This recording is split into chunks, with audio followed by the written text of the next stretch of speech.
Ranchi police ने गुप्त सूचना के आधार पर बड़ी कार्रवाई करते हुए 3 अपराधियों को हथियारों के साथ गिरफ्तार किया है। यह कार्रवाई 3 जून 2026 को लटमा रोड स्थित Nepali colony road number 7 Swarnarekha नदी के समीप की गई। पुलिस को सूचना मिली थी कि कुछ संदिग्ध अपराधी एक नीली स्विफ्ट कार में बैठकर किसी आपराधिक घटना को अंजाम देने की तैयारी कर रहे हैं।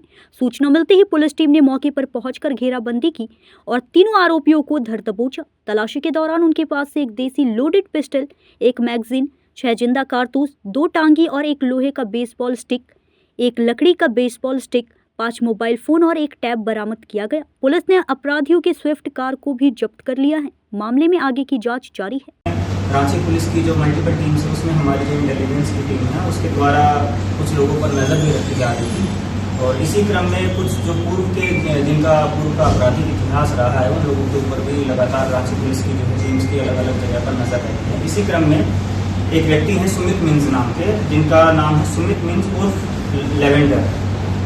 उनके बारे में सूचना भी प्राप्त हुई थी और उस पूर्व से उनके ऊपर निगरानी भी रखी जा रही थी। उसी क्रम में ये खबर मिली कि उनका एक रेजिडेंस के पास एक जगह है जो है लटमा रोड के पास एक स्थान है जहां 3 लड़के एक स्विफ्ट गाड़ी में वहां से जा रहे हैं और उनके पास संभवतः हथियार होने की खबर की पुष्टि भी हुई थी। इसी क्रम में फिर एक जगन्नाथपुर थाना प्रभारी के नेतृत्व में एक छापेमारी दल का गठन किया गया और उस स्थान पर जाकर छापेमारी की गई। जब छापेमारी की गई और गाड़ी को सर्च किया गया तो गाड़ी में एक पिस्टल जो है, एक देसी पिस्टल लोडेड जो है वो बरामद हुई। साथ में एक मैगजीन बरामद हुई जिसमें 6 राउंड थे।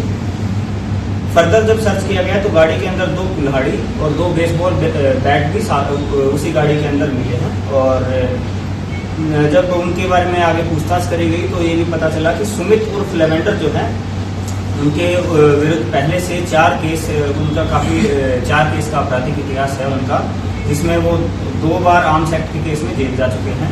उनके साथ गाड़ी में एक और व्यक्ति थे गुड्डू उर्फ राकेश रंजन, जिनका 2 बार का आपराधिक इतिहास रहा है। वो भी एक बार पूर्व में 2023 में आर्म्स एक्ट के केस में जेल जा चुके हैं। इसी आधार पर और जो तीसरे व्यक्ति हैं रोहित महली, वो भी जगन्नाथपुर के ही रहने वाले हैं और उनका कोई आपराधिक इतिहास नहीं है। तीनों लोगों को पुलिस के द्वारा वेपन के साथ गिरफ्तार किया गया। साथ ही साथ क्योंकि आर्म्स की रिकवरी हुई है गाड़ी से और साथ में लोडेड मैगजीन भी थी, उसमें लोडेड आर्म्स था और मैगजीन भी थी, 6 गोली भी थी और 2 कुल्हाड़ी उन्होंने गाड़ी में रखी हुई थी।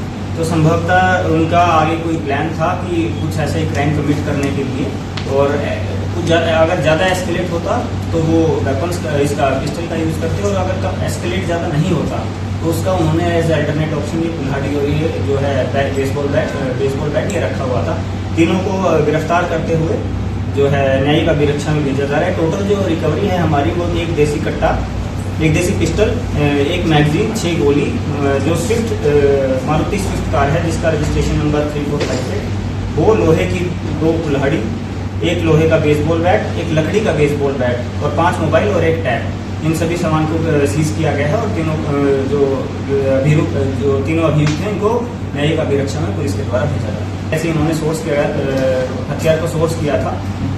उसके ऊपर हमारी जो टीम है वो जहाँ से इन्होंने सोर्स किया है वो हमारे इस केस का एक्यूज है और उसके बारे में हम अभी जानकारी लेंगे। न्यूज़ इंडिया 24 से काजल सिंह, ब्यूरो रिपोर्ट।